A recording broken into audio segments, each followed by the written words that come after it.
வணக்கம் நண்பர்களே, நான் உங்கள் அரோரா. இந்தியன் பாலிட்டிலேயே ரொம்ப இன்ட்ரெஸ்டிங்கான அதே சமயம் தேர்வுக்கு ரொம்ப முக்கியமான பகுதி எதுன்னு கேட்டா அது மேக்கிங் ஆஃப் த கான்ஸ்டிடியூஷன் தான். உலகிலேயே மிகப்பெரிய அரசியலமைப்பு எப்படி திட்டமிடப்பட்டு உருவாக்கப்பட்டது? வெறும் பேக்ஸா இல்லாம ஒரு கதையா இத பாப்போம். வாங்க வீடியோக்குள்ள போகலாம். 1934 MN ராய் இந்தியாவிற்கு என ஒரு அரசியல் நிர்ணய சபை வேண்டும் என்று முதல் கோரிக்கையை வைத்தார். 1935 இந்திய தேசிய காங்கிரஸ் அதிகாரப்பூர்வமாக இந்த கோரிக்கையை வலியுறுத்தியது. 1946 கேபினட் மிஷன். இதன் பரிந்துரையின்படிதான் அரசியல் நிர்ணய சபை உருவாக்கப்பட்டது. அரசியல் நிர்ணய சபையின் அமைப்பு மொத்த உறுப்பினர்கள் 389. இதில் 292 பேர் மாகாணங்களிலிருந்தும் 93 பேர் சுதேச அரசுகளிடமிருந்தும் தேர்ந்தெடுக்கப்பட்டனர். பிரிவினைக்கு பிறகு இந்த எண்ணிக்கை 299 குறைந்தது. டிசம்பர் 9, 1946 டெல்லியில் முதல் கூட்டம் கூடியது. மூத்த உறுப்பினரான டாக்டர் சச்சிதானந்த சின்ஹா தற்காலிக தலைவரானார். டிசம்பர் 11, 1946 டாக்டர் ராஜேந்திர பிரசாத் நிரந்தர தலைவரானார். H.C. முகர்ஜி மற்றும் V.T. கிருஷ்ணமாச்சாரி துணைத் தலைவர்களாகவும் பொறுப்பேற்றனர். சபை ஆலோசகர் B.N. ராவ். இவர் உலக நாடுகளின் சட்டங்களை ஆய்வு செய்து ஒரு வரைவை உருவாக்க பெரும் பங்காற்றினார். டிசம்பர் 13, 1946 ஜவஹர்லால் நேரு புகழ்பெற்ற குறிக்கோள் தீர்மானத்தை முன்மொழிந்தார். இதுவே பின்னாளில் நமது அரசியலமைப்பின் முகவுரை பங்கு.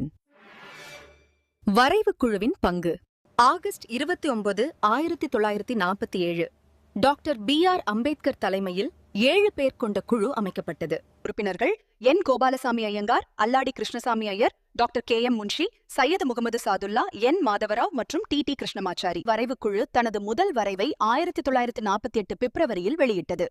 மக்கள் கருத்து தெரிவிக்க 8 மாதங்கள் அவகாசம் கொடுக்கப்பட்டது. சுமார் 60 நாடுகளின் சட்டங்களை அலசி ஆராய்ந்து 166 நாட்கள் விவாதம் நடத்தி 2473 திருத்தங்களை செய்த பிறகு இறுதி வடிவம் தயாரானது.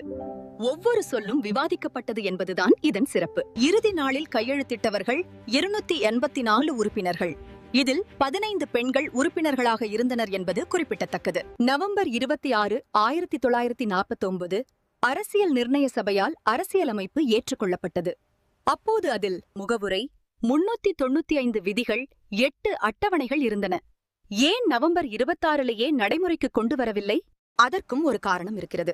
1930 ஜனவரி 26 லாகூர் மாநாட்டில் எடுக்கப்பட்ட பூரண சுயராஜ்ய தீர்மானத்தை நினைவுபடுத்தும் விதமாக 1950 ஜனவரி 26 அன்று இந்திய அரசியலமைப்பு நடைமுறைக்கு வந்தது.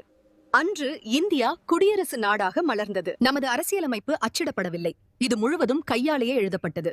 பிரேம் பிஹாரி நரேன் ரைசாடா என்பவர் இதை இத்தாலிய பாணியில் ஆங்கிலத்தில் எழுதினார். இதற்காக அவர் எந்த ஊதியமும் வாங்கவில்லை. ஆனால் ஒவ்வொரு பக்கத்திலும் தனது பெயரை எழுத அனுமதி கேட்டார். யானை அரசியல் நிர்ணய சபையின் சின்னமாக ஏற்றுக்கொள்ளப்பட்டது. S.N. முகர்ஜி சபையின் தலைமை வரைவாளர். இந்தி பதிப்பு வசந்த் கிருஷ்ணன் வைத்யா என்பவரால் எழுதப்பட்டு நந்தலால் போஸால் அலங்கரிக்கப்பட்டது.